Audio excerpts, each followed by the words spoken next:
¿Cómo tomar decisiones con propuestas escénicas y musicales de vanguardia en escenarios tradicionales? Silvia Ospina, una mujer que ha sido una gran gestora cultural en diferentes países del mundo, que ha trabajado con varias embajadas, con la Embajada de Suecia, ha dirigido varios de los grandes teatros de Colombia, el Teatro Colón, el Teatro Jorge Eliezer Gaitán, el Teatro Metropolitano, y actualmente es la directora de artes del British Council. Silvia, hola, qué gusto estar conversando contigo esta tarde. Hola María Patricia, qué gusto estar aquí contigo hoy. Muchas gracias. Bueno, creo que hay algo que caracteriza tu gestión y este es el espacio para conversar de ello y para destacarlo. Y es, vamos a empezar hablando de todo lo que ha sido esa experiencia, esa primera pregunta que te hacía, y es cómo tomar decisiones arriesgadas en cuanto a las estéticas y a las propuestas escénicas y musicales que ponemos en escenarios. En tu paso por el Teatro Jorge Eliezer Gaitán, en tu paso por el Teatro Metropolitano, dejaste huellas importantes con unas líneas programáticas que para el momento eran de avanzada. Y me interesa mucho que compartas con nosotros la experiencia de cómo sacar adelante estas decisiones que tienen que tomarse hacia adentro de la institución, la tienes que poner de puertas hacia adentro ante un comité, ante una junta, y también tienes que mirarla desde el punto de vista de las audiencias. Cuéntanos cómo se hace eso, es decir, hay dos propuestas que fueron el encuentro de sonidos electroacústicos, que siempre me pareció una maravilla y era la primera vez que se ponía este género en un escenario, y la danza contemporánea. Siempre digo, cuando hablamos de la temporada de la danza contemporánea en el Teatro Metropolitano, que este es un legado que nos ha dejado alguien que tiene nombre propio y eres tú. La danza contemporánea llegó a la ciudad de Medellín gracias a que una persona como tú, hace muchos años, se trazó esa meta, ese sueño, y hoy en día todavía el Teatro Metropolitano la tiene como una de sus líneas de programación prioritarias. ¿Cómo fue esa experiencia? Uy, bueno, ¿por dónde empezar? Pues primero que todo, María Patricia, cuando uno llega a un escenario como fue el caso mío a finales o mediados de los 90, al Metropolitano de Medellín, pues tú llegas y tú dices, bueno, aquí hay un escenario, aquí existía ya una programación, estamos en una ciudad, en un contexto cultural y unos hábitos de consumo, digamos, como para ponerlo en el contexto del Metropolitano en 1995, que fue cuando llegué al teatro. Yo en ese momento llegué de Francia, de haber estudiado y trabajado allá, y llegué llena de ideas, llena de inspiración, y me puse a analizar qué es lo que estaba pasando en cuanto a la oferta cultural en Medellín y en Colombia, porque pues en ese momento todavía ya existía el Festival de Teatro, pero en Medellín no, en Medellín la oferta, digamos, era bastante tradicional, y pues un teatro maravilloso como el Metropolitano, pues con todas estas condiciones, con la junta directiva tan maravillosa que había en ese momento. Digamos que fue bastante, primero partí como de la inspiración y querer abrirle la cabeza al mundo, al público de Medellín. Entonces, en el caso específico de la temporada internacional de danza contemporánea, la idea nace junto con Peter Palacio, que en ese momento pues ensayaba en el teatro, y entre los dos nos imaginamos por qué no traer la danza contemporánea mundial a Medellín. Fue un reto muy grande al interior de la organización, porque claro, estamos hablando de un gusto y un apetito por lo clásico. Entonces, claro, danza contemporánea, Peter Palacio con danza concierto, pues ya había hecho Remedios la Bella en el Metropolitano, pero pues hasta ahí, no habíamos hablado de otras propuestas muchísimo más de vanguardia, propuestas estéticas más fuertes, como lo que estaba pasando en escenarios de otras partes. El caso es que no le medimos, yo me le medí a decir, listo, organicemos esto. Yo en ese momento, pues claramente no había un presupuesto, tocaba salir a buscar recursos con empresas. Claramente al principio cuando íbamos a buscar, o yo iba a buscar patrocinio, era danza contemporánea, ¿cómo así? Eso con qué se come. Pocas personas realmente entendían lo que queríamos lograr, y hubo bastante resistencia al principio al interior de la organización. Afortunadamente logramos acuerdos y patrocinios, no muchos, pero algunos, para lanzar esa primera temporada internacional de danza contemporánea. Tuvimos invitados internacionales. El propósito era ese, era traer lo mejor de las propuestas de danza contemporánea en ese momento, con el presupuesto que teníamos, buscando una altísima calidad y una mirada amplia de las diferentes propuestas de movimiento y estéticas de los diferentes grupos. Hubo un incidente. Una de las compañías que invitamos era la compañía Barro Rojo de México, y pues era una propuesta que la temática trataba de religión, y eran 6 hombres en escenario, y la propuesta original eran 6 hombres desnudos en escenario. Entonces, eso puedes imaginarte, esto fue en 1996.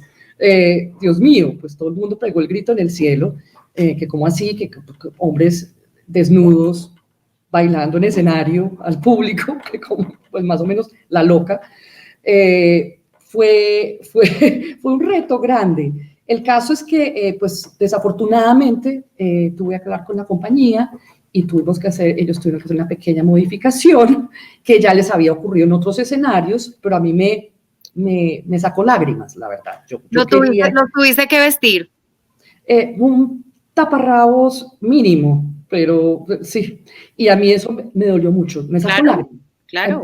Lloré mis ojos porque yo decía, esto no puede ser. Igual, ellos como pues lo entendieron muy bien y ya les había pasado en algunos escenarios, no era la primera vez que les pasaba con esa obra, pero fue doloroso.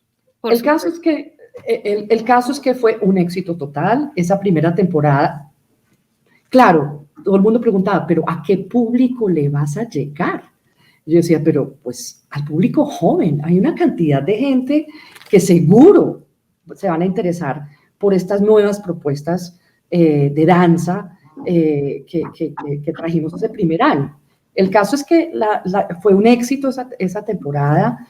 De hecho, ese año salimos en la época en que El Espectador clasificaba con estrellitas los festivales. Sí, claro. Ese sacó máximas estrellas, que Medellín nunca aparecía en los espectáculos del Espectador.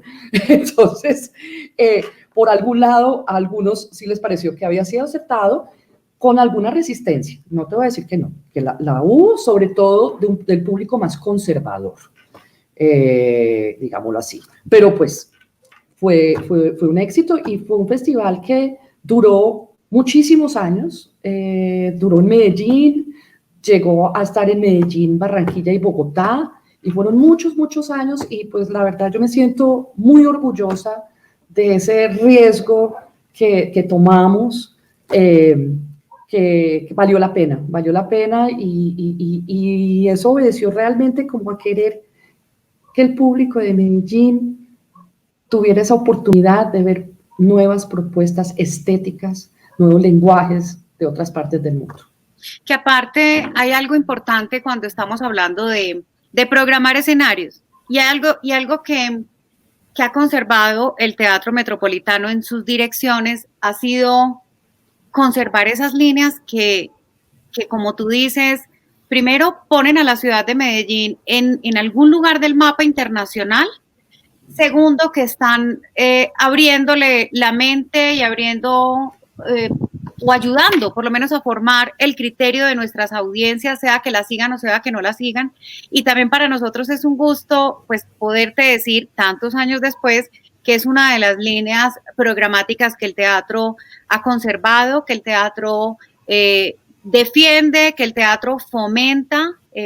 Pues sabes que Danza Concierto ahora es pues la compañía residente del teatro desde ese entonces, y siempre ha sido para nosotros importante conservarlo. De hecho, cuando la temporada se suspendió 10 años después de que se venía realizando ininterrumpidamente, el Teatro Metropolitano trató, desde el teatro tratamos como de llenar un poquito ese vacío con algunos espectáculos de danza contemporánea, sobre todo para no perder esas audiencias que se han ido formando, ¿sabes? Porque pues también estas nuevas estéticas suponen una formación de públicos que no comprenden de repente muy bien el lenguaje y que tampoco se abren, porque básicamente aquí lo que hay que hacer es ver, apreciar, dejarse tocar por lo que estás viendo en el escenario, pero sabes que en Medellín pues no es una práctica muy usual, eso de no, pues yo voy a ir a probar a ver si me gusta o no, no, aquí nos gusta ir a la fija. Entonces ese legado es tuyo y también te lo agradecemos todo el tiempo, porque es un legado de muchísimo valor para la programación de cualquier escenario. Entonces, hablaste de algo muy importante y es la estética que plantea, por ejemplo, lo contemporáneo.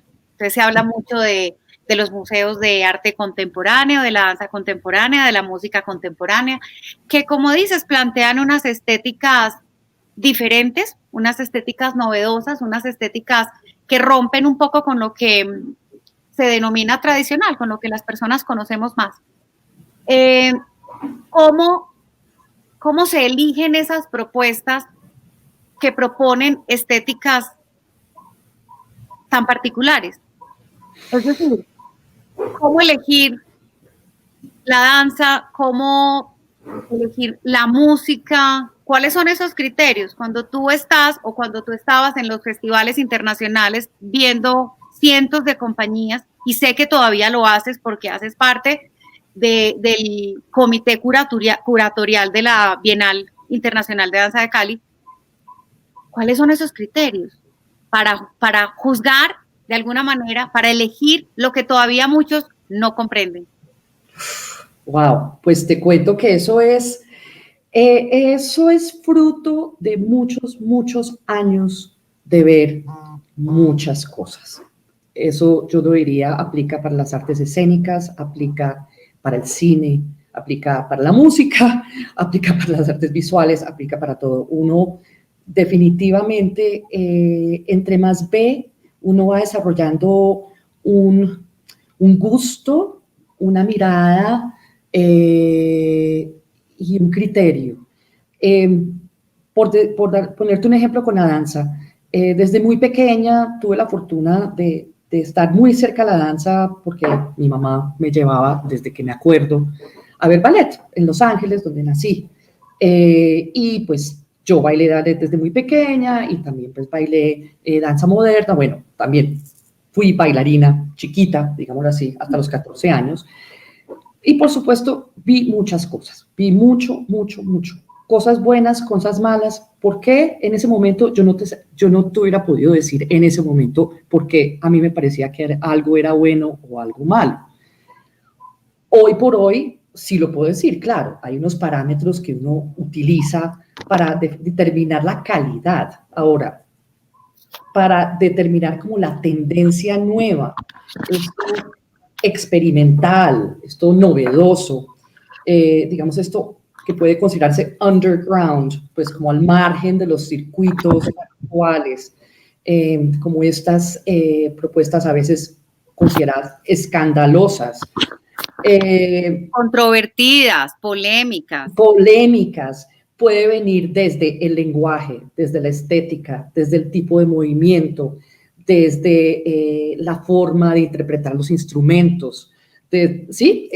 O de hacer unas mezclas contrasentido. Digamos, hay unas maneras y cómo va uno identificando y cómo va uno escogiendo entre las cientos de cosas que uno puede ver en un festival o a lo largo de festivales y para ir determinando, no, esta tendencia musical o esta agrupación o esta compañía de danza, yo creo que tiene que ver mucho con experiencia, con estética y con decisiones de riesgo. ¿Qué quieres, tú qué quieres lograr? Es esa pregunta que tú te haces cuando vas a programar un teatro o un festival. ¿Tú qué quieres lograr? ¿Tú quieres traer lo mejor de la danza contemporánea, o quieres irrumpir, quieres realmente hacer pensar, quieres que la gente, el público se acerque a estas nuevas tendencias musicales? Entonces, también tienes que partir como de un punto. ¿Qué quieres lograr? ¿Para qué? Y, por ejemplo, en Teatro Jorge Eliezer Gaitán, en el año como 2001 o 2002, fundé el Encuentro de Sonidos Electrónicos e Industriales en el Gaitán, un poco con el mismo, como con el mismo propósito que tuvo la temporada internacional de danza contemporánea en Medellín. Y era, listo, música electrónica, pues en ese momento, al principio de los años 2000, la música electrónica... Era para las fiestas, además, no era para los escenarios. Tú fuiste la primera persona que lo puso en un escenario. Exactamente. Yo lo recuerdo muy bien porque recuerda que yo te visité en el Jorge Eliezer con la intención de poder trabajar esta misma propuesta en Medellín. Nunca lo hicimos finalmente, pero eso lo recuerdo muy bien. Cuéntanos de esa experiencia. Uy, pues esa fue otra que me sacó muchas lágrimas. ¿Y esa por qué? A ver, ¿por qué? Porque, ¿qué pasa cuando yo soy bastante testaruda y arriesgada? Eso es otro elemento que uno tiene que tener. Uno tiene que ser arriesgado. Totalmente. Absolutamente. Y estar preparado para muchas críticas, para mucha resistencia. Y después al tiempo dice, sí, eso estuvo muy bien, qué chévere que hiciste eso. Más adelante voy a hablar de un ejemplo que luego lo vivimos juntas. Sí, entonces con el Encuentro de Sonidos Electrónicos e Industriales en el Gaitán, y hay un porqué de ese nombre, electrónicos e industriales, era porque justamente queríamos sacar un poco el concepto de la música electrónica de fiesta, que pues maravilloso, a todos nos encanta, pero ponerle un escenario, es una propuesta estética, es una propuesta musical. Profesional. Profesional. Además. Ahí pusimos en valor lo que eran los VJs. Los VJs, eso fue como poner los VJs en un teatro. Correcto. Hicimos la primera proyección en fachada en ese momento. Esto fue buscar el primer video mapping. Imagínate, y nosotros buscando el video beam más potente que tuviera Colombia en ese momento. Y tratando de artistas, propuestas artísticas proyectadas en la fachada del Jorge Eliezer Gaitán. No, esto fue una locura. La loca, más loca de las locas era yo. ¿Y el público cómo lo recibió? ¿Qué pasó con esta experiencia desde las audiencias? No, lo amaron, porque pues uno de los propósitos míos que cuando llegué al Jorge Eliezer era de crear un sentido de pertenencia al público joven de la ciudad. Y por eso mismo para mí fue importante no solamente mantener las líneas programáticas, digamos, tradicionales, sino abrirlo a estas nuevas propuestas más cerca a los jóvenes. Y pues los jóvenes lo recibieron, no te imaginas. Eso decían, no podemos creer que estamos viendo esto en un teatro. Esto eran pues live acts. Pues no. Fue una cosa maravillosa. Hubo mucho cuestionamiento al interior de ese momento. Era el IST. El IST les pareció extraño, pero no me dijeron que no me censuraron, ni mucho menos. Me dijeron, no, si usted lo puede hacer, se consigue la plata, lo hace viable, hágale. Eso sí, que no me vayan a dañar las sillas del teatro. Sí, claro, esa advertencia nos la hacen a todos muchas veces. No, pues yo eso lo viví mucho en el Jorge Eliezer, mucho. Porque pues también organizamos ciclos de rock, hicimos mucha cosa en un teatro tradicional que pues la gente decía, pero van a destruir el teatro, estos jóvenes van a hacer, y yo, no, es que tienes que partir de la confianza. Claro. Estos casi como que un ritual para los fans que vienen a ver estos grupos. Lo que menos van a hacer es destruir, aquí están es para oír música. Que se estigmatizan muchos públicos, ¿sabes? Por ejemplo, hay públicos que el metal son unos fans totales y tú los ves en la sala y están conectados con su artista, o sea, los raperos. Entonces, creo que también nos corresponde a nosotros como promotores cuando ponemos estas apuestas, digamos, de riesgo en el escenario, generar también esa confianza y es demostrar que hay un estigma frente a ciertos comportamientos que finalmente nunca suceden y se apropian del espacio y empiezan a querer los teatros, los festivales, los escenarios porque se empiezan a identificar con ellos desde el arte que ellos mismos siguen, que les gusta. Entonces es un punto que tú sabes muy bien tenemos que trabajar siempre porque no podemos estigmatizar a ningún público, o sea, ellos van igual que el que va al concierto de música clásica porque le gusta y le fascina a su artista y ya, y se lo soya y la pasa feliz y se va y el teatro quedó perfecto. Eso en el Jorge Eliezer tuvimos una experiencia con eso divina, con una agrupación sueca, Therion, de metal sinfónico. Pues dentro del circuito de metal es como el wow, y es metal sinfónico. O sea que el público era un público metalero. Y lo programamos. No, esto fue la policía, no, más o menos desnudó a la gente que estaba esperando entrar al teatro porque pues eran todos muchachos, todos de negro, con taches, pelilargos, y los estaban maltratando. Yo tuve que salir y negociar con el encargado de la policía, decirle, ¿sabe qué? Yo asumo la responsabilidad, no me les quite una correa, claro. No me les quite un cinturón, yo respondo. Eso de las correas y los cinturones lo entendemos quienes hemos programado cierto tipo de eventos.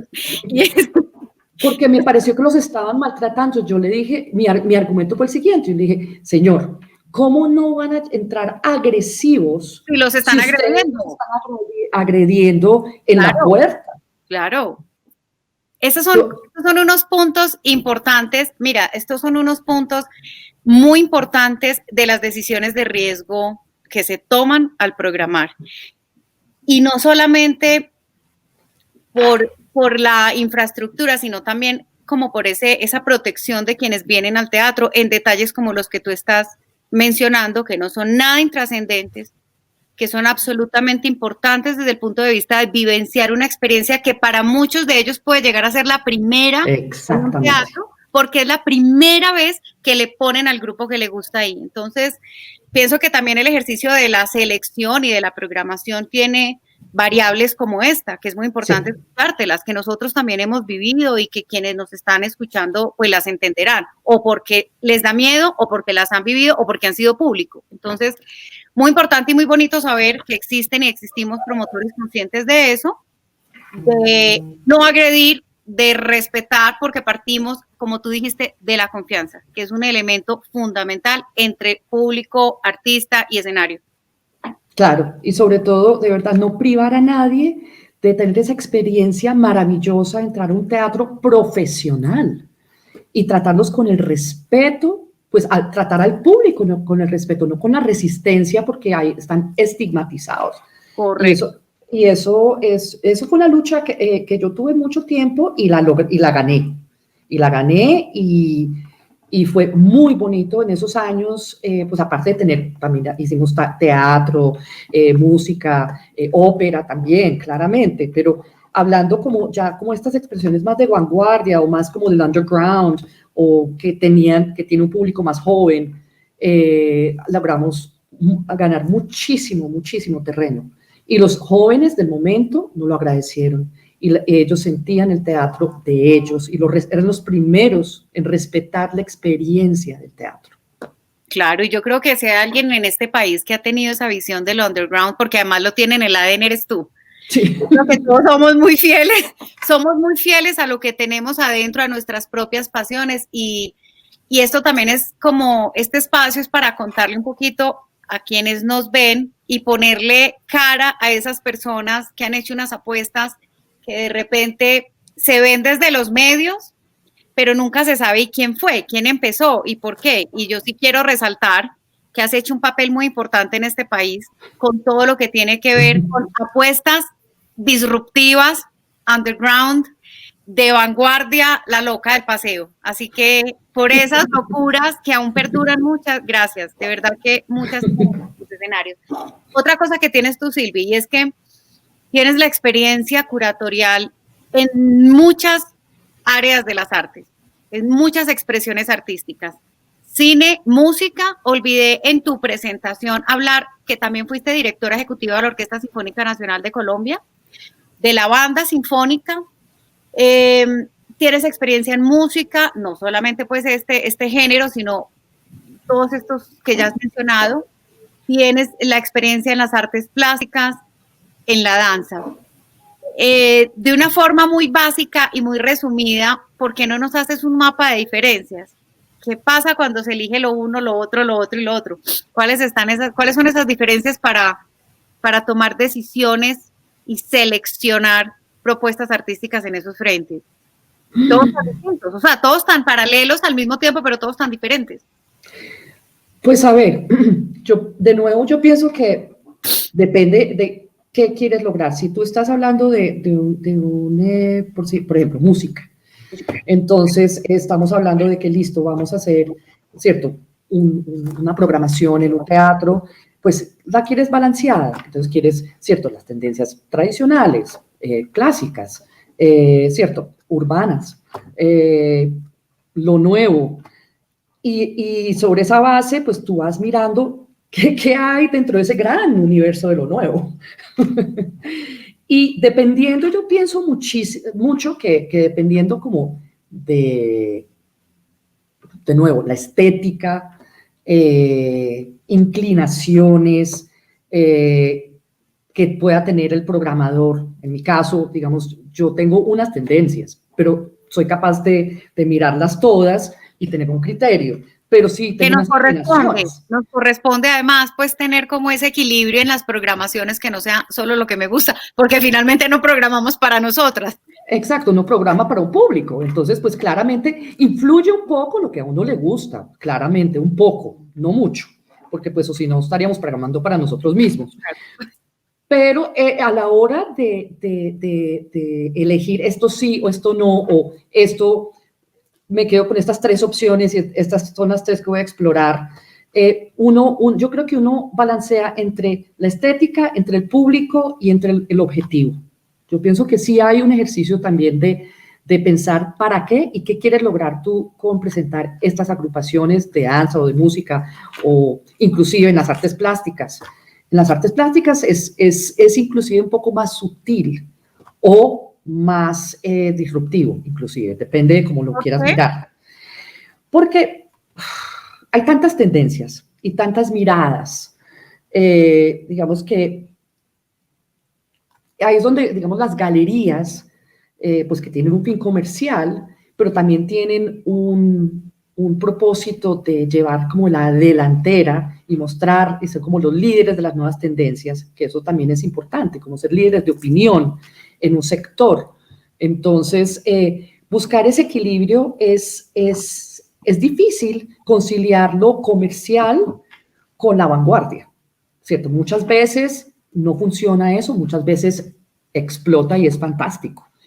Y uno tiene que ser muy fiel a ese camino estético, de riesgo que uno toma. Un ejemplo, yo manejé una galería de arte en Londres y empezaron a abrir, era una galería que manejaba artistas de los años 60, 70 y algunos ya como 2000. Y abrieron una línea de fotografía. Y fotografía sí nos fuimos contemporáneo completamente. Al principio asustó un poco a los dueños y terminó siendo el ala más exitosa de las líneas estéticas de esa galería. Yo creo que la vanguardia, el underground, como lo quieras llamar, como esto experimental, al principio alguna parte de la población siempre genera una resistencia y creo que eso es parte del encanto también. Además, por lo desconocido. Claro. Ahí es donde está la resistencia. No sé qué es eso, no lo conozco, entonces no me meto en ese mundo porque no sé de eso. Y hay nosotros, los testarudos, cabeciduros, locos, que es por ahí donde nos metemos. Y es muy valioso porque, sabes, más que cualquier cosa, yo considero que esas apuestas son procesos. Eso no hace parte de un evento, de una apuesta única que cae en paracaídas en medio de una programación y nada. Es un proceso. Y, por ejemplo, el tema de la danza contemporánea en Medellín, la formación de públicos continúa y sigue siendo un proceso para que las generaciones, ya han pasado varias desde la primera temporada internacional de danza contemporánea y necesitamos que muchas más generaciones se familiaricen, la conozcan y claramente lo definimos como procesos. ¿Cuándo serán arrolladores desde el punto de vista comercial? Como tú lo dices, no lo sabemos, pero desde el punto de vista artístico hay que persistir, hay que insistir con esa terquedad de la que tú hablas, con ese sigamos por aquí porque son unas apuestas artísticas de valor y seguramente vendrán unas miradas que encontrarán esa apreciación. Y obviamente también los promotores dándole muchas herramientas a nuestras audiencias, primero para que se acerquen y segundo para que la puedan disfrutar, para que puedan empezar a disfrutar un poco más de estas expresiones. Silvi, hay un tema y es decisiones de riesgo. Tenemos una anécdota muy bonita, pues antes de que entremos a esta última parte de la conversación que tiene que ver con el British Council, y es que siempre nos vemos enfrentados a lo habitual, a los, como tú dijiste, a los hábitos de consumo, y recuerdo muy bien que el año pasado nos surgió un proyecto para Medellín en el que tuviste una participación muy cercana, muy activa, muy importante, que fue la London Symphony, la Orquesta Sinfónica de Londres, que gracias a tus gestiones y a las gestiones del British Council pudieron venir a Colombia por primera vez. Pues bien, a Medellín le tocó un domingo y un domingo Día de la Madre. Entonces, es justamente esas barreras que vale la pena romper, porque tú seguiste este proceso muy de la mano conmigo, en las buenas, en las regulares, en las malas, como colegas, como amigas, y al principio ni con la Sinfónica de Londres, o sea, es como, ay, pero es que es Día de la Madre, y es como empezar a contarle a la gente, y ¿será que no hay madres a las que les guste ir un domingo a un concierto de la Sinfónica de Londres? Es una lucha permanente, muy bonita, no la digo como algo ni mucho menos desgastante o agotador, sino como esa persistencia, esos cabeciduros que tenemos que estar ahí diciendo, se puede. Y si queremos dar un paso adelante, se puede. Y como promotores y como escenarios y como festivales y como gestores, tenemos que estar un pasito adelante de las audiencias. Pues bien, tuviste lo que fue esta apuesta que logramos sacar entre tantos adelante para la ciudad de Medellín y pues en un tiempo muy récord. ¿Recuerdas que esto fue algo bastante rápido, que lo logramos concretar? Absolutamente. Y admiro tu tesón, de verdad, porque yo sé que fue una gestión titánica. Y como dices tú, como con cierta sorpresa de parte de como que un Día de la Madre, como, ¿por qué no? Y a mí tu convicción y tu convencimiento de no importaba que fuera un domingo Día de la Madre, y tienes toda la razón, y yo pienso que eso es un muy buen ejemplo de lo que uno tiene que tener cuando uno se va a arriesgar a una programación difícil o una programación retadora, ¿sí? Hay que tener un sentido como de convencimiento, de convicción, de riesgo y de pasión.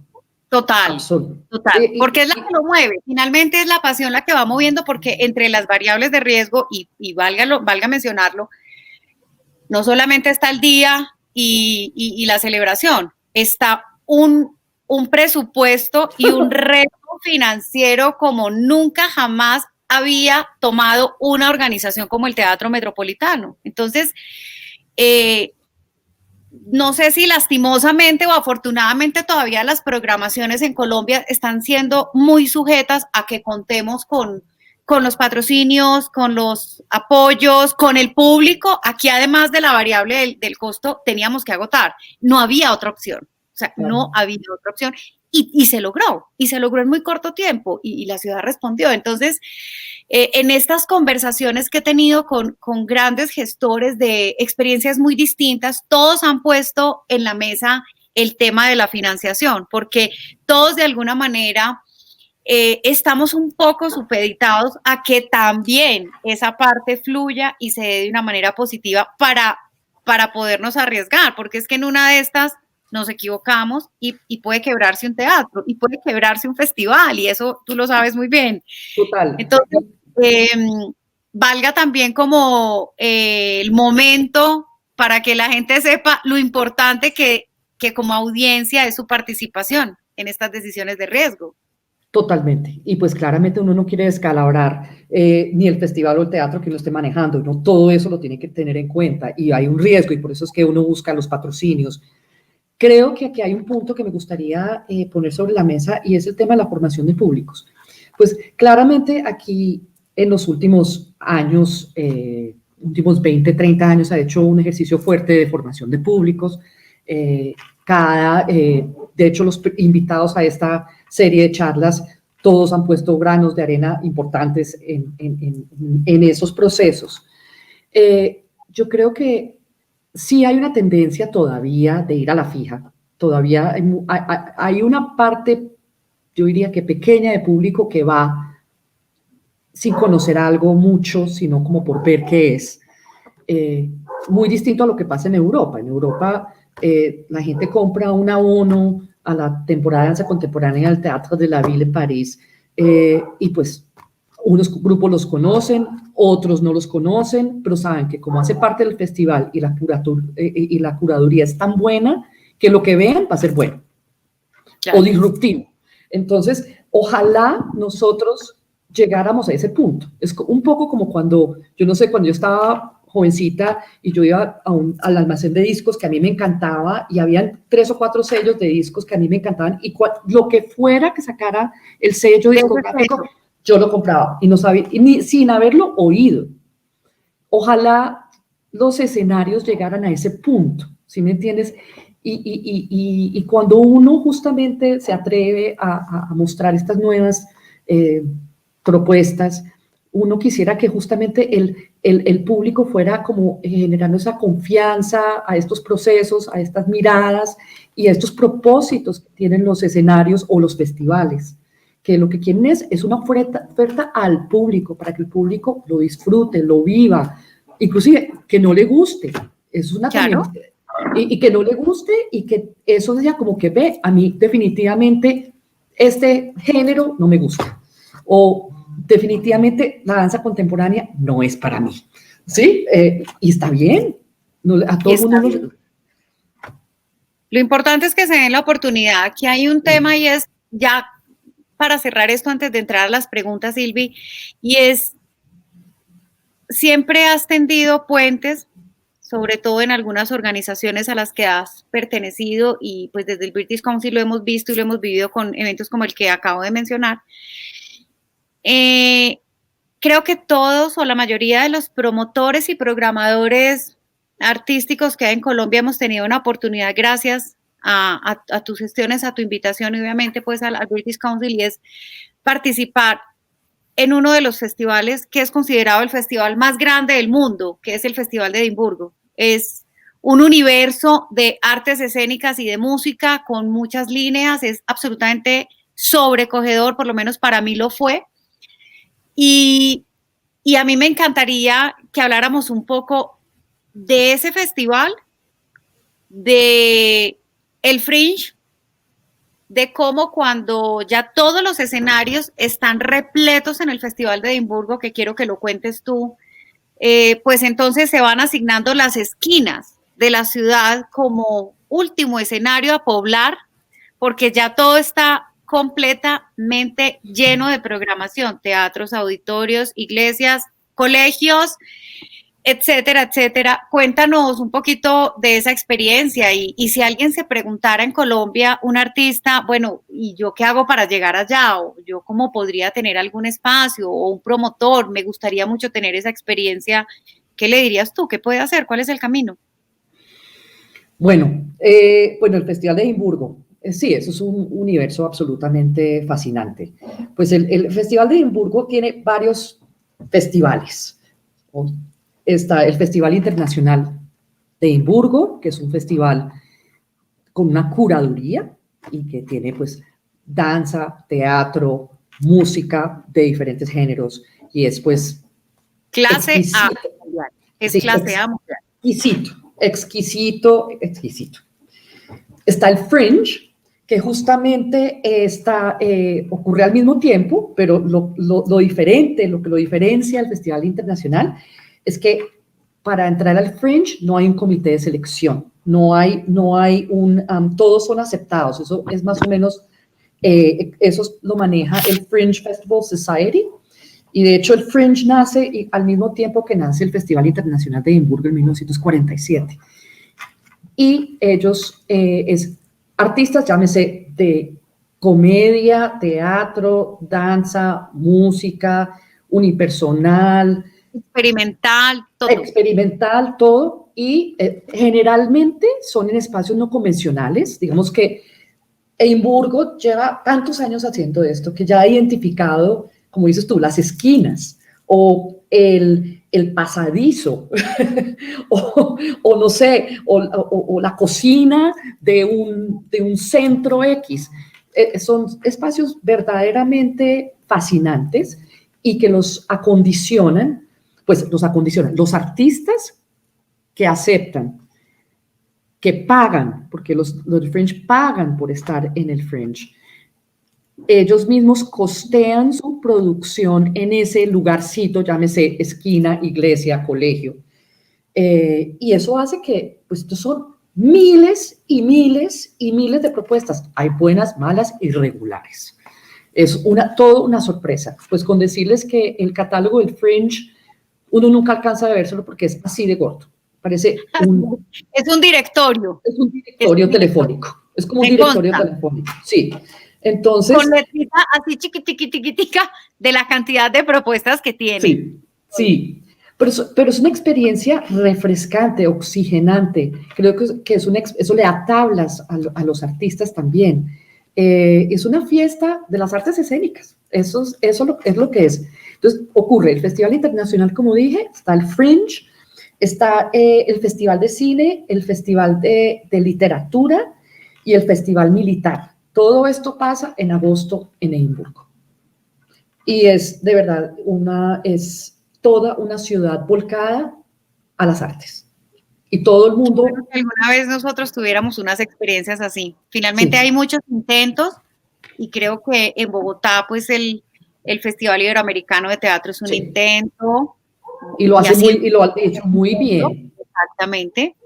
El Teatro Mayor ahora que cada 2 años está haciendo sus programaciones y también está impactando mucho y bueno, ya quisiéramos también que nosotros en algún momento tengamos una experiencia pues sobre todo tan incluyente como esa, porque es lo que tú dices, están desde el artista clase A en un teatro y está desde quien está poblando la esquina con su saxofón o con su gaita o es algo realmente muy, muy bonito. Silvi, vamos a cerrar con un par de preguntas. Las personas han escrito a las redes del teatro y hay 2 preguntas para ti.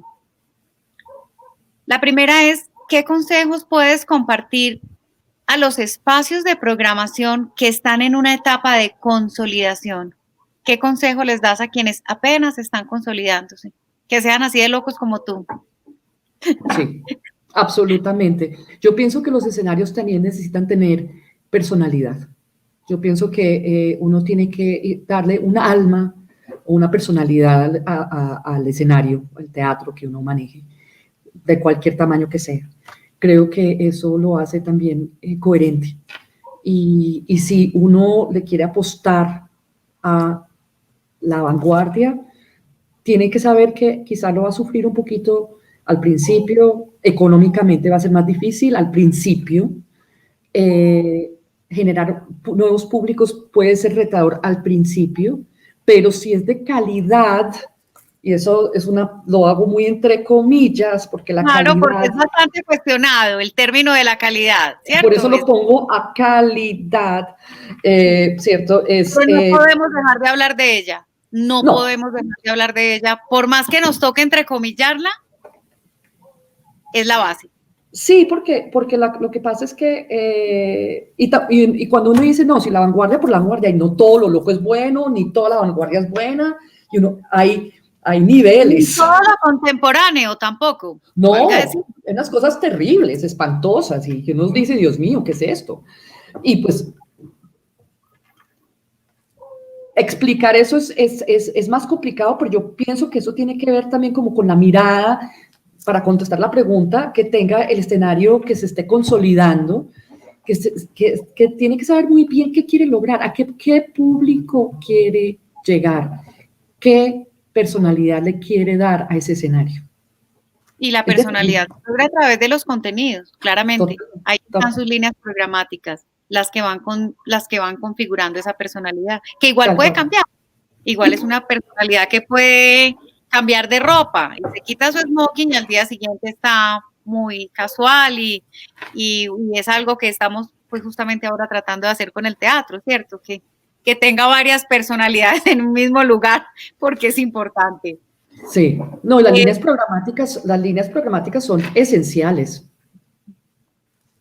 Sí, hay otra.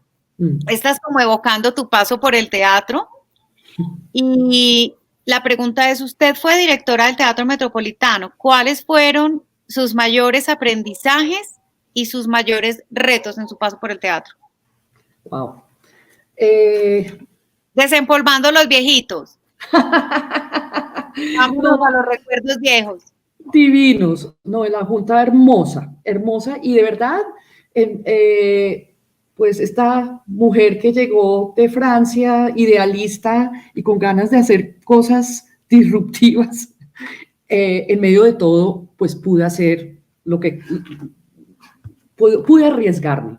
El reto grandísimo es que es un teatro privado y que pues sabemos que dependemos de patrocinios y de venta de boletería, y pues cuando tú programas agrupaciones o propuestas menos conocidas o taquilleras, pues sabes que hay un reto en cuanto a la boletería. Entonces, manejar y mantener ese equilibrio financiero difícil, eso fue un reto, pero se logró. Pues yo, digamos, el teatro no quedó en rojos, digamos, hacíamos programación, digamos, taquillera que financiaba la más arriesgada, digamos, la más experimental.